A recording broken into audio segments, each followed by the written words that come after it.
Alors aujourd'hui, on va faire un zoom sur 4 profils, types de collaborateurs que vous pouvez avoir et comment un peu réagir. Alors il existe, je pense, une multitude de personnes, mais souvent, on essaie de mettre des gens dans des cases pour pouvoir adapter son comportement en fonction. Le premier type de profil, c'est une personne qui sera autonome.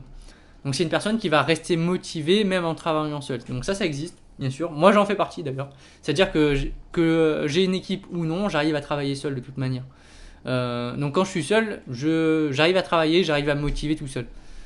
Euh, alors que des fois c'est assez compliqué parce que la plupart des salariés, et ça c'est une observation que j'ai pu faire et c'est vrai en plus, en l'absence de responsable, on s'aperçoit très souvent que les personnes elles lèvent un peu plus le pied, elles prennent un peu plus de pauses, elles vont un peu moins rapidement, elles font un peu moins bien les choses parce qu'il n'y a personne derrière pour les surveiller, pour les motiver.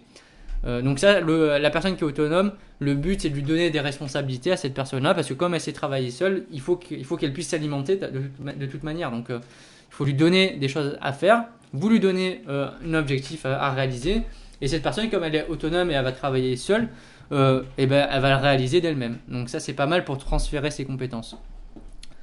Deuxième type de profil, c'est l'anxieux ou l'incertain, l'incertaine, bien entendu. C'est-à-dire ce sont des personnes qui vont douter systématiquement, qui auront un moral qui est assez pessimiste. Donc ces personnes-là qui doutent systématiquement, qui vont pas trop prendre d'initiative par crainte d'échouer, par crainte de décevoir, ces personnes-là, il va falloir les encourager régulièrement, être derrière elles, leur donner un point de direction à atteindre et les féliciter sur ce qu'ils ont réalisé pour les mettre en confiance. Une personne qui est vraiment très incertaine d'elle-même, si derrière en plus vous arrivez et vous dites ouais c'est pas top ce que tu as fait, tu vas pas y arriver, bon vous êtes sûr qu'elle va jamais y arriver. Alors que si vous êtes là et vous l'encouragez et vous lui donnez les moyens de réussir à prendre confiance en elle, là elle sera très bien dans ses fonctions.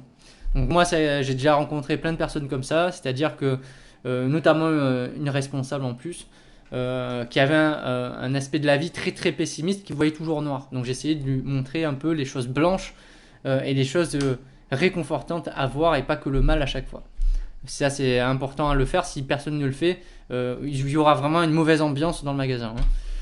Après il y a l'enthousiaste et le motivé. Donc c'est-à-dire c'est une personne des fois qui manque un peu de compétences, qui n'est pas forcément au top au niveau professionnel, mais en tout cas qui reste toujours positif, volontaire et qui a une ouverture d'esprit, qui est vraiment très curieux.